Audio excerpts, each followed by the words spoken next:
A woman's body count does matter. Why is that? Because it's her value. I feel like if something's you. Hello, welcome back to Between Us here, and it's your girl Rose. So today we have a very interesting topic, and it gladdens my heart to be able to talk about it. Honestly. So yeah, let's get right into it. Is that the Manosphere is a billion-dollar business that profits off keeping men angry and insecure. I mean, yeah. What else is it there for? Because I feel like the Manosphere is basically this made-up world for men that want to live in a delusional world, and here they have the capacity in order to be able to be angry and say things like, "Oh, women should maintain the traditional values," and they do not want women to have autonomy over themselves. I think that to me, that's what the Manosphere is all about. A bunch of insecure and angry men that do not want women to have autonomy. Simple. The Manosphere. I would say it is the subculture of men's dating and life advice that is particularly identifiable by its sexist and traditional beliefs. Yeah, I mean, feels a little bit no true Scotsman-y if you define the category as being sexist. I feel like that's the identity they should hold on to themselves. Like, you are sexist. That's plain and simple. Don't try to sugarcoat it to make yourself sound like you're something more than that. Like, please. From the category moving out from there, we're going to have a problem. Because I'm not a sexist. And so if you want to say that, like, if you're in the Manosphere, that means you're sexist, or no true member of the Manosphere isn't sexist, like, that's not a productive... So how do you define it? I think the Manosphere are people who focus heavily on men's issues and are trying to instruct men on how to lead better lives. How the hell do you come and tell me that the whole idea about Manosphere is to help men lead better lives? You basically do not want to try to understand the woman. I feel like most you guys don't like women. That's the truth about it. And you have this bunch of men that are insecure about themselves. They do not know how to take the time, sit down with a woman, or have a couple of conversations with women and try to understand the opposite sex. You know? Try to see the world a little bit from their perspective, to understand them and, okay, have a comprehension and know how that works for you. But no, the Manosphere decided that, okay, we're going to take advantage of you men that do not want to go about doing the hard work of understanding women, and then taking advantage of you and making money off that. So they are literally just making money off you. They are literally making money off your insecurities. That's plain and simple. So don't come out here making it sound like there's something beneficial it's adding to you as a man. You're not. It's not. It's really not. To fulfill a role that maybe a father should have or maybe can't because of a variety of societal environments.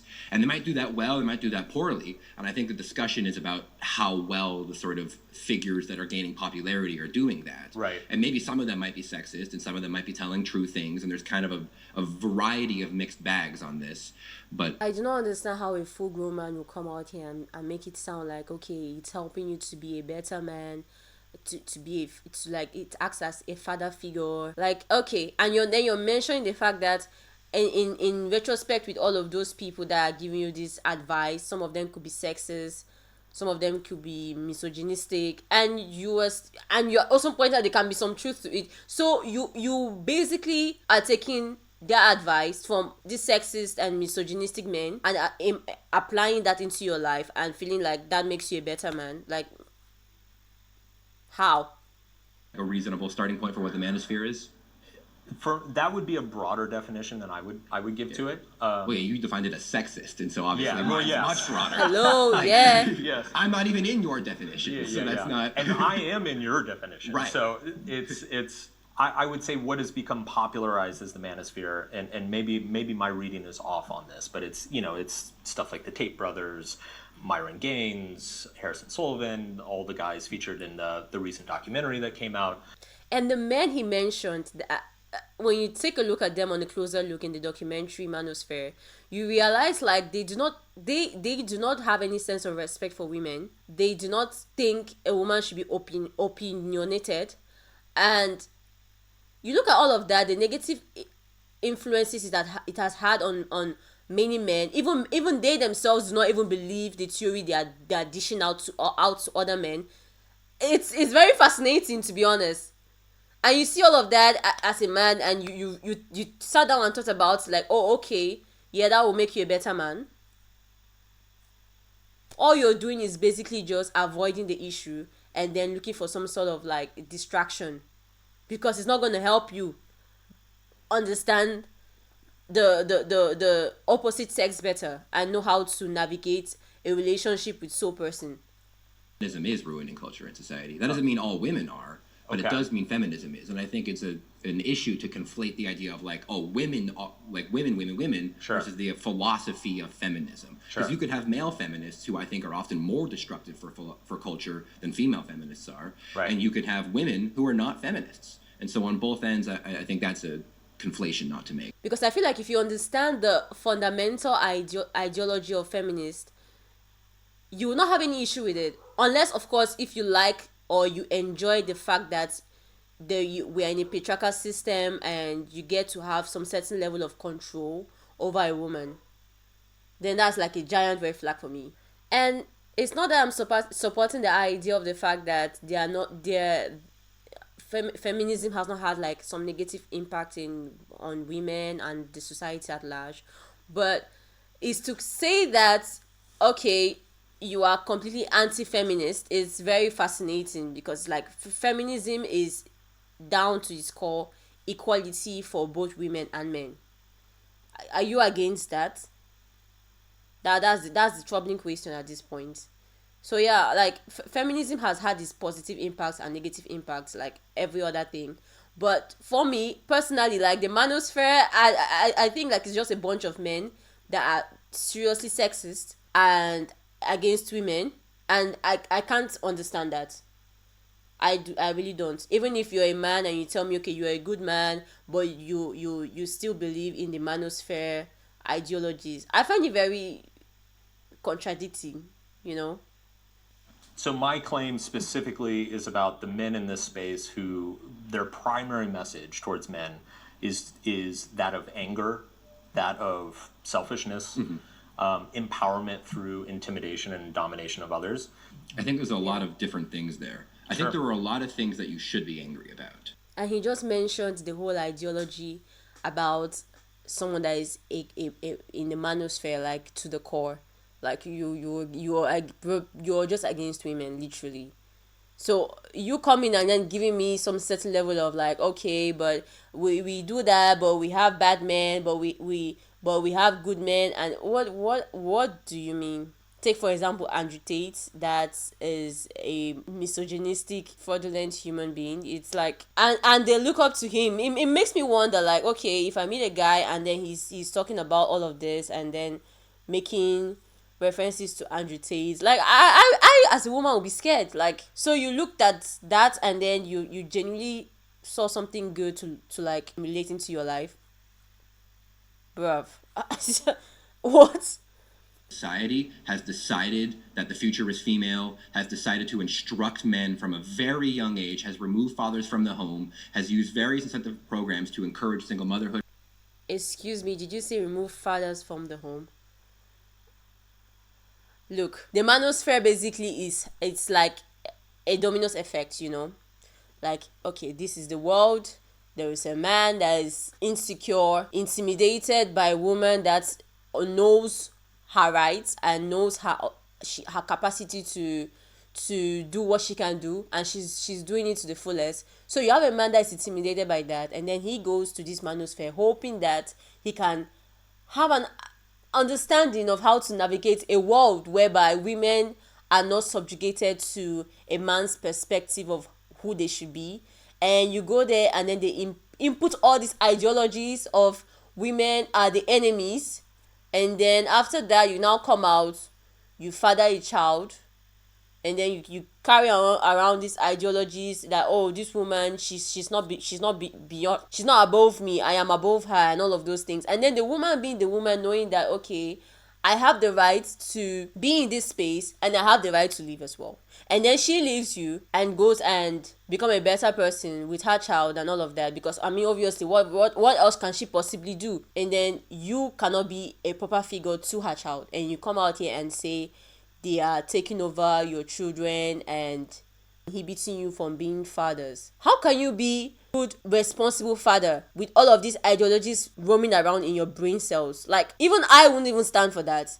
The problem is men do not want to evolve. Like, we live in a day and age whereby women are not bound by the rules and conditions 100 years ago. You know, now they have the autonomy to do what they want to do. They are flourishing. They basically have choices.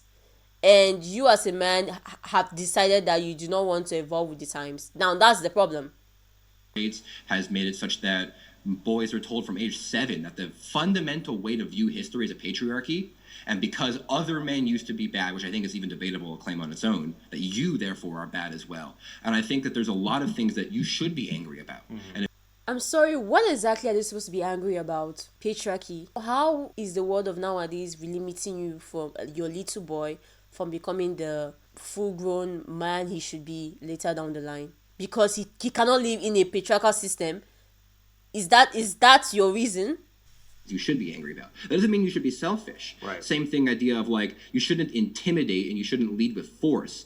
But it doesn't mean you shouldn't be a dominating figure. It doesn't mean that you shouldn't lead with a positive masculine leadership of what that is. It is a dominant. Mm-hmm. And if you have a young boy who's... This whole idea of dominance,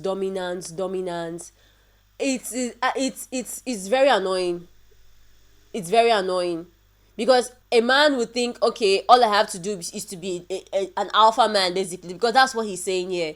Just be alpha. What do you mean? Like, we don't live in a stone age where you need to exert dominance and strength and all of those things. Because we live in 2026, bruv.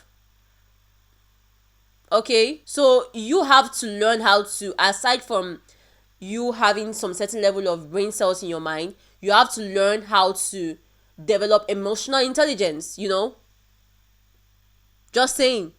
And leave me with this whole talk of dominance. Like, that's what you guys all preach. Dominance. A man has to be dominating. Like, okay. So how does that help you to socialize with somebody else? Like, socialize with the opposite sex at this point? Because I feel like that's... most of them, that's the issue. Like, they don't have issues with interacting among themselves, you know? Going through that. If you have gone through that, these are things you should be angry about. That doesn't mean you should be selfish. Right. Same thing, idea of like, you shouldn't intimidate and you shouldn't lead with force.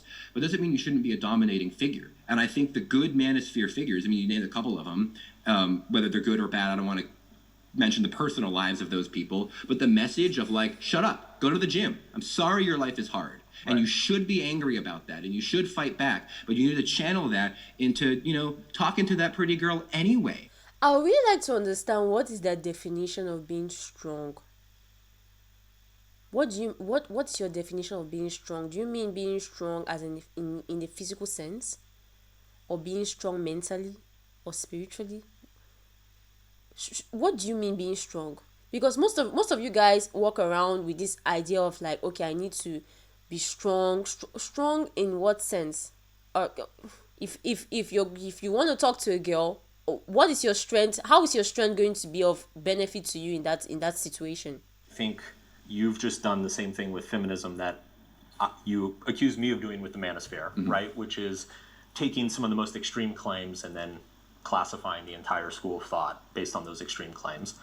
We can get into the nuts and bolts of that. Well, I'm taking what's taught in elementary schools. Which is some extreme stuff. And the extreme manosphere stuff isn't taught in elementary school. What happening is, we are evolving with times, okay?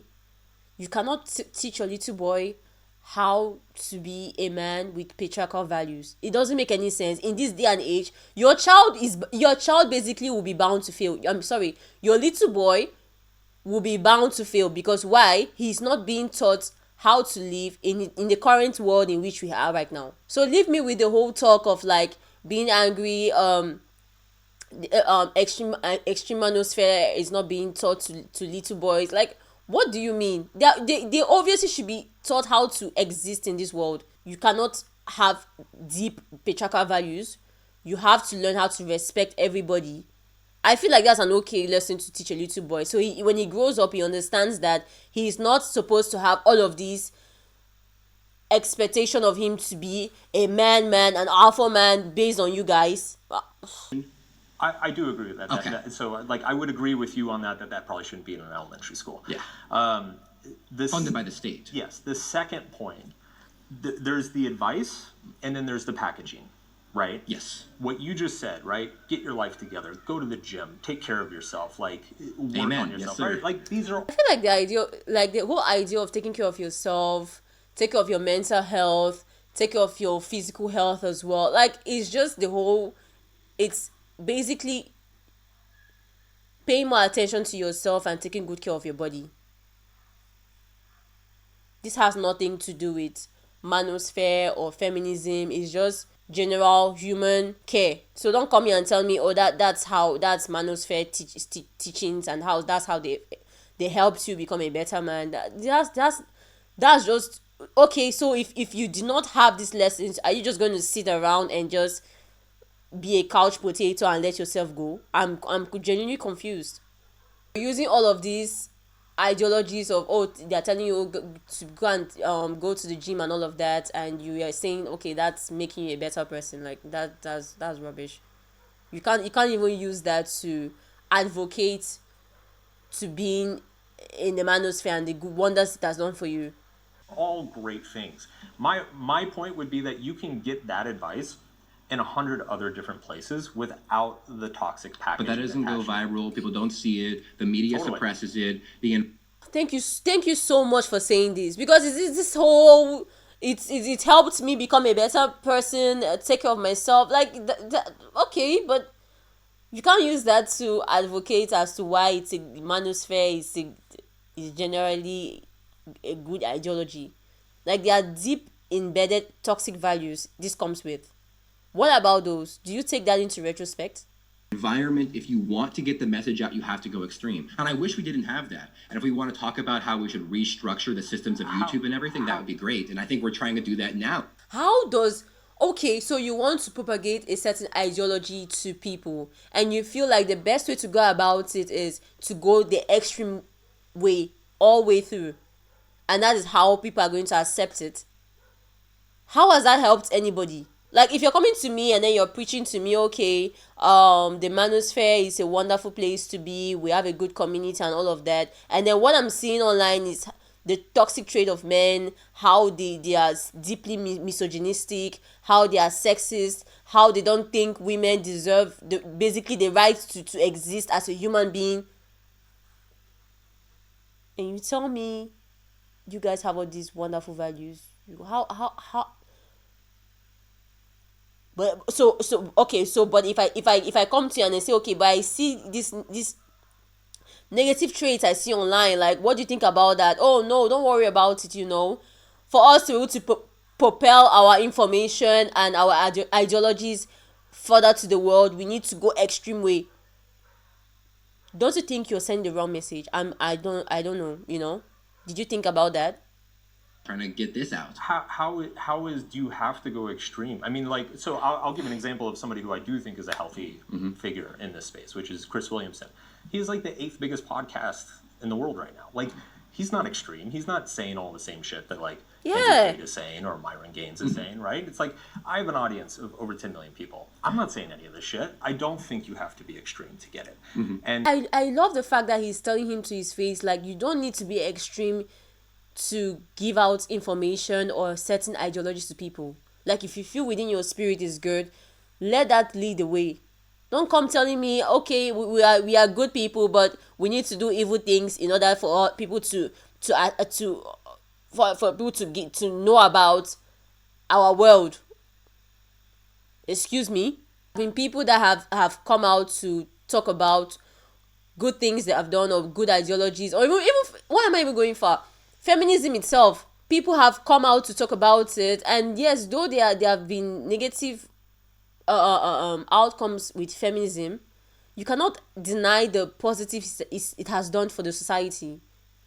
So no, I'm sorry, but that information is rubbish. And I worry that there's some good messages are being attached to so many poison pills Yeah. that a lot of young men don't know how to differentiate between the good advice and the toxic advice, that it's leading them down a bad path. There certainly is some toxic advice out there, but the idea that that's the primary thing that people are learning from these, I don't think that's true. If you're gone down the rabbit hole and you're watching 6 hours of Myron Gaines and 4 hours of Andrew Tate and you're watching collab streams all the time, these people, that's not the majority of people who are involved in the Manosphere. Totally. That's not what's happening. At this point, I'm not shocked that there's a lady in the group of people in the Manosphere, because I'm like, girl, what the hell are you doing there? You are a lost sheep, These guys do not like you, and you're sitting down there and you're, yes, I'm pro this. Also, I'd like to point out that he's talking about that's not the primary message.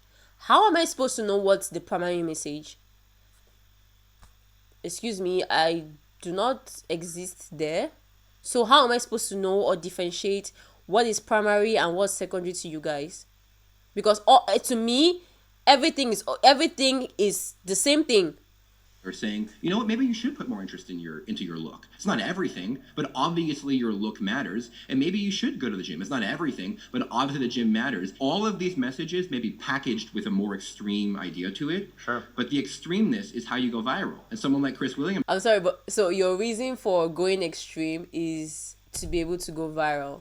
Yeah, it makes sense, but so then what the hell exactly are you guys teaching people or young boys? If the whole idea of going extreme is to go viral, so what exactly is the information at the core? I'm confused. Also not doing it because I don't think it helps. So for example, Movember survey from 2025 found that young men who regularly consume Manosphere content or masculinity influencers were much more likely to report feelings of worthlessness, extreme sadness, and extreme anxiety. and that's backwards causation. It's the I think the Manosphere just attracts certain kind of people that are insecure, not confident with themselves, and they're just looking for a place whereby they can just evolve and keep on covering these issues. That's just it. And the funny thing about it is that it doesn't even help you to be able to navigate your insecurities. If anything, it makes you be consciously oblivious to it. Like, you decide that, okay, it doesn't exist, and then you don't tackle that, you don't navigate it, you don't know how, you basically don't try to learn how to manage those issues. You just brace through and feel like, okay, I'm just going to be a man, I'm going to exert dominance and all of that, and then the fundamental issues you have, you just left them. You didn't tackle them. So at the end of the day, when no one is looking at you, when no one is around you, and you're all by yourself, you're now left with this deep sense of worthlessness. Yeah. Because it didn't tackle the actual issue. It just helped you become a better actor, basically. for someone to teach them what to do. You don't see that same correlation show up in other self-help genres, though.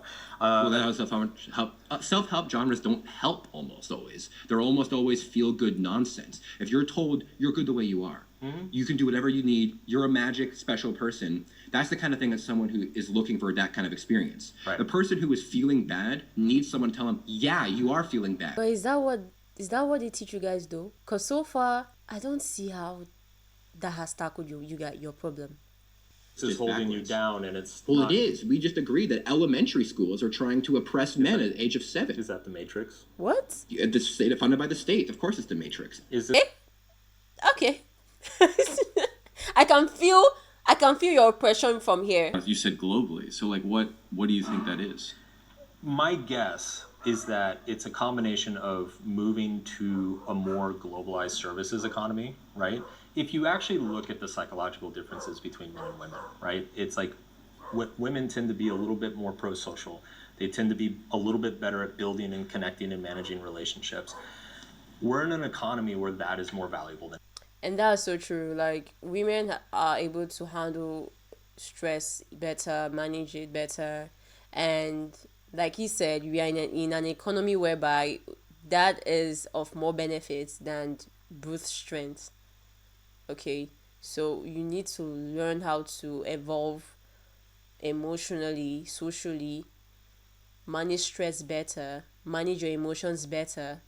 That will actually help you navigate the world in which we live in right now better than coming out and saying you want to exert dominance and be an alpha male. You're just bound to fail. That's it. So by virtue of that, you're then more liable to having all of these other issues, like with easily distracted, or having vices, because you know you're not the society basically has made you feel like that is of no importance until you now get to a situation whereby it's being tested and you now feel woefully. So yeah. Give me some examples where they're making money from. Tate's Hustler University, I think at one point he was bragging that it was making 12, 15 million a month.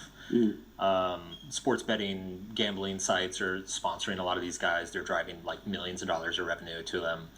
OnlyFans. And it's so heartbreaking to see that some people are really deeply taking advantage of men's insecurities to make millions of dollars and coming out and boasting about it, and like, okay, you're seeing all of these things from this man and you're still thinking he has you at heart. Like, bruv. Fans, so like they'll tell you how like the Matrix is holding you down and how women are, these women are disgusting, and then they will like turn around and promote the OnlyFans girls that they manage to. So it's basically a money making system to these men, to these people. That's what it is. Would you say like online dating courses as well? Online dating courses? Yeah, like dating courses and anything like online to give you like advice to pick up girls. Is that Well, in the Manosphere as well? It depends. I mean, this gets back into like, how do you define the Manosphere? Yeah. Well, you kind of defined, you said OnlyFans, you said sports betting. So now you're just Sure. encompassing a bunch of different things that probably has nothing to do There's with a the actual lot of Manosphere different forms itself. of monetization. Yeah. Right? There's a lot of different forms. And it's how they come out and talk about disliking women, or women if like basically degrading their value, and then coming out and still using women to make money and saying, okay, I still need to hold a woman by my side. Like, bro, if you dislike women so bad, why don't you just marry your fellow guy? I mean, I feel like life would be so much more easier. Why are you making it complex for yourself? Uses primarily with the extreme end. Okay. Right. So extreme is OnlyFans, which I agree on is bad. Yep. Gambling, which I agree on is bad. Okay. So what else is the extreme it's making too much money where you feel like that's harmful well, to society? I mean, Tate's course largely just taught people how to promote Tate's course and take 50% of the revenue. So, I mean, it's by definition a pyramid scheme. He's just making money off you guys, and then you, like you said, it's a Ponzi scheme. Like he takes you guys in, brainwashes your brain thinking that, okay, women are the enemy and then we have to work against them, not helping you to navigate how to relate to them, and then still uses you to make money, and you feel like somehow you are getting something out of this. That's the fascinating part. Right? Sure. You bring up all these like Myron Gaines, Andrew Tate, they probably say, I would say 90% of it's good, 10% of it's bad, and Okay. you don't have to take all 100%.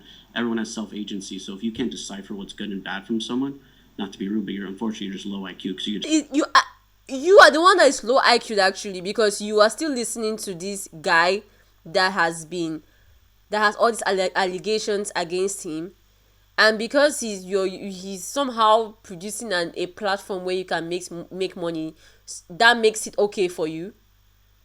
And someone else that dares to question what sort of personality this person is and how is that how exactly is he helping you, the person is low IQ. Wow. I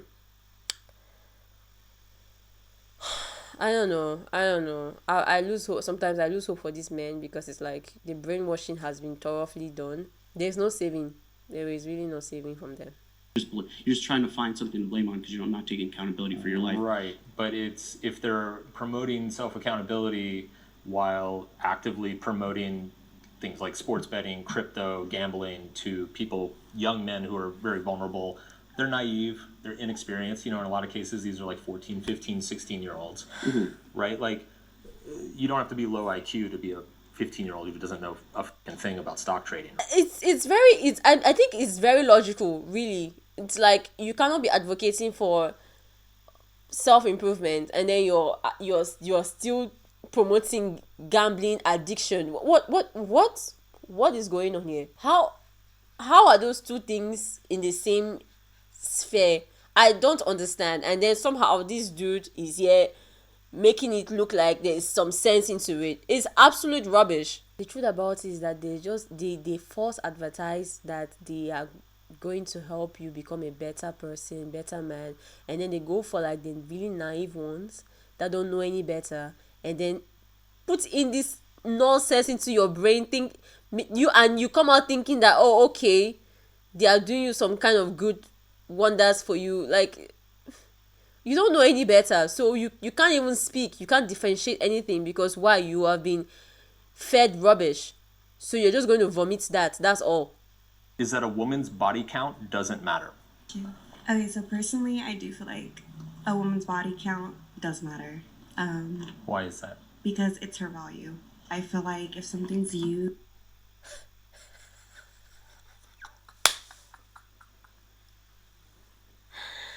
Oh my god! You see the women that actually advocate for misogyny and manosphere, like, those are the people you should be scared from. Seriously, because if they could successfully brainwash her brain to thinking that she has no value aside from whatever policy or rubbish they have put up in her brain, like, oh, okay, this is what makes you valuable to us, and she moves on with that, you should be scared. there's no value to it. It's just, I don't want to like be mean, but it's dirty. Do you believe that women have value outside of their body and their sexuality? Of course. Yeah, of course. A woman can be smart and still sleep with a bunch of men, but why not be the whole package? Respect your body. It's your temple. Okay. This information, does it go as well to men? Like, does it cross the boundary between men and women and go to the other side?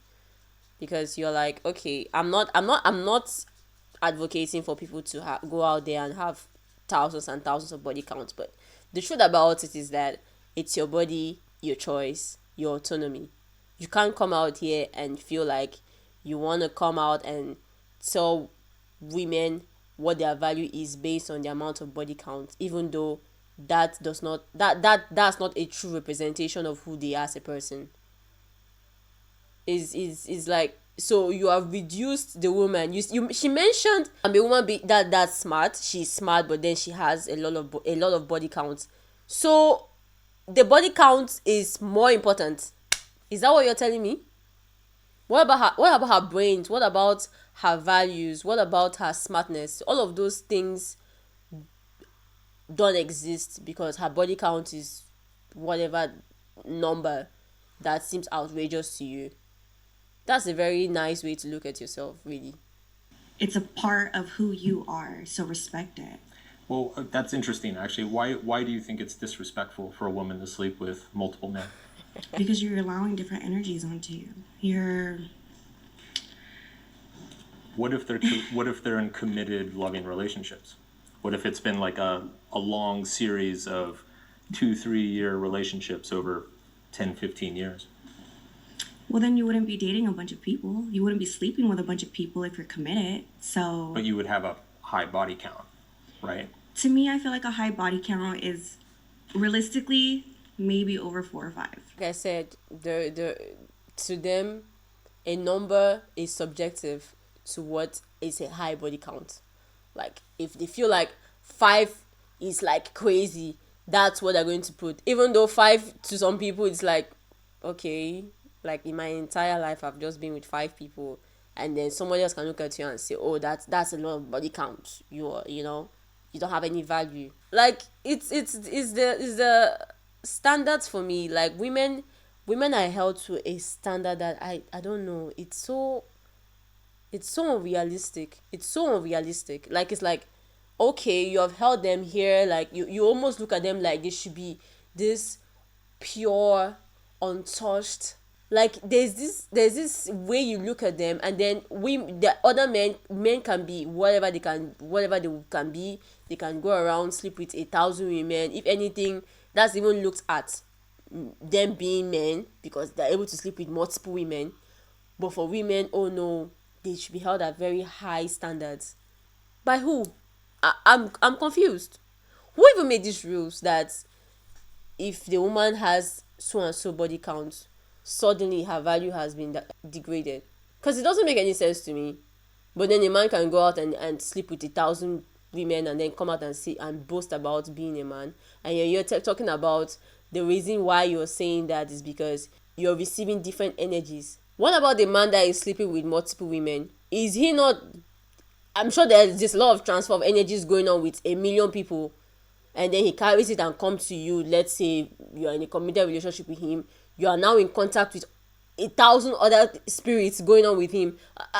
I don't understand. It doesn't make any sense. It's like this only works in their brain. When I think high body count, I'm thinking you're sleeping around, you're having one night stands. I respect it. You know, that's where agree to disagree comes into play. Sure. But me personally, it's self-control. Be mentally strong enough to say no. Be mentally strong enough to stick to one person. Self-control has nothing to do with only women. Like, self-control goes women, men, everybody, even kids. Is that a body count it's just one piece of data, and I think it's a pretty arbitrary piece of data because people change. They have complicated life stories. Yeah. Maybe you're a party girl in your 20s and then you settle down and get serious, in your late 20s. Maybe you've gone through a bunch of shit, had a hard upbringing. So it's you have to address the individual in front of you, not just the number. It still all boils down to the man's perspective. Like, what would he think about me? What would he think of me? So I have to keep myself or maintain a certain level of expectation for him to find me desirable. And that's the problem with this narrative, because you as a human being, you're more than your body count. I feel like your body count is not even one of the priorities of things somebody's going to look at and say, okay, this is who you are as a person. Okay, so the woman's body count does not matter. If we both go to a used car lot, one car is totaled, one car has the engine blown out twice, head gasket never works, always has to be replaced, another car has a fender bender. Which one are you taking? Is it women he's using as for a car analogy? Are you mad? So you have reduced women down to cars, used and unused cars. What the hell? Anybody that comes out with this analogy, I already know you are sick in the head, because you don't even look at a woman as a human being. You look at her as something that should add on to you. So you are the main character, she's just the extra. A lot of men treat body count as a proxy for trust. Do they even hold themselves to these same standards? Like, I would have loved to ask him that question. Do you hold yourself to the same standard you're using as a point of reference to make sense of the rubbish you're about to say? What I ask guys is I say, imagine two women. One of them is a virgin. Mm-hmm. She has zero sexual experience. Fender bender. Sure, fender bender. But you catch her lying to you, she doesn't keep her word, she's unreliable. And then there's a woman who, let's say, she's been with, 10 guys, sure, whatever. But she's honest with you, she always shows up when she says she's going to show up, she does what she says she's going to do, she's very loving, she's very caring, she's never broken your trust once. Which one is likely to be a better partner? The first one. Because she's had 10 different partners, or she had 10 different relationships. Why haven't those worked out? Why did she have 10 different relationships? Why didn't that work out? The audacity. What if she met 10 of you? Did you think about that? Like 10 of you guys thinking the same way. It's how you guys look at it. Like this, it's like you look at a woman from a point of idealism. Like, oh, why would you have more than 3 relationships in your life? You begin to question how she navigates life, who she's with. Are you interested in knowing her as a person, or you're just, you should meet up to these standards? Is this a joke? And with all of that, you don't even try to get to know the person for who they are. Your first point of reference is judgment. Oh, you had 10 guys, you were definitely this. What about the person you're seeing right now? Are you trying to know them for who they are, or you are just busy judging them? You would have to ask her that and find out. Right. Because people are complicated and they have different life stories. Yes. Right, so let's ask a question here. If a woman asks me, what do I do for work? How tall am I? How much do I bring it home? Why can I ask you, what's your body count? You have standards, why can't I have a standard? So that's your point of reference. Why can't you ask about the body count? She's asking about my work, my height, who I am. Even if those questions to the other man was arbitrary, I feel like it's an okay question to ask. Like, who are you as a person? What do you do? Let's understand what you like. Who are you in the society? Then can get in a deeper level. Not you saying she's asking me these questions, all these standards, so then I can ask her about her body count, and be fine with it if the woman you're meeting down the line is like, okay, I don't think you have empathy as a man, you don't have emotional intelligence to understand how to navigate this relationship. Don't come for her, because all of those things are important, not you coming out and telling us about body count and used car analogy as a point of reference that makes sense in your brain. Like, what the fuck? Actually, when you look at the research of like what makes for a happy relationship, these things aren't even on the map. They're not Okay, even. so if a woman has, let's say, 12, 13, 17 bodies, how many relationships have you been in? 3. What's up with the other 14 people? She probably likes to party. Then go party. We don't have to be together. See what I was talking about? You're not interested in knowing the person for who they are. You have looked at them, looked at their history, or like the body counts, and then easily just came up with the conclusion that they are not worth your time. And this is what the Manosphere does to you. You don't see women beyond a certain light. You don't see them as people that, as basically as human beings as you are. You look at them from a perspective of like, okay, this is the standard they are meant to be, and if you're not that, then you are dirt. You're dirt. You're not worthy to be in my space. If everybody's had a turn and nobody's enjoyed it, why do I want to get you now?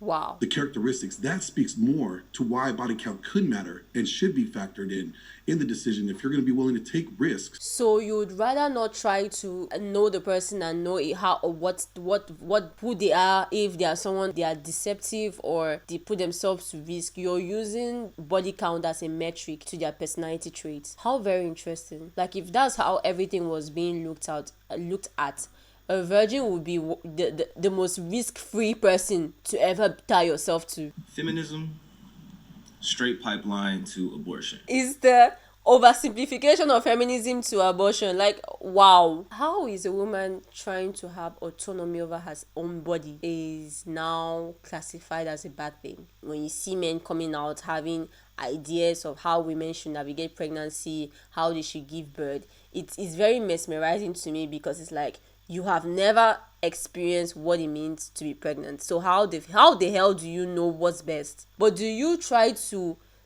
see things from their perspective just a little bit, you know? I feel like if you do that, then you have a little bit of insight into why some things make sense. Okay, that's it for me. I think I've had enough with these people. It's quite exhausting, to be honest, saying that this is like truly what they believe, and it's quite scary. Anyways, I'm sure this will be a long video. If you have come this far, thank you so much. Really, you're a star. So yeah, anyways, that's it for me. And if you like this video, please subscribe, like, comment. I genuinely just want to see what you guys think of this whole topic, because it's, as a woman, it's very interesting to see that men think like this, and I actually think it makes it even more difficult for women to want to date, because it's like, do you even like me?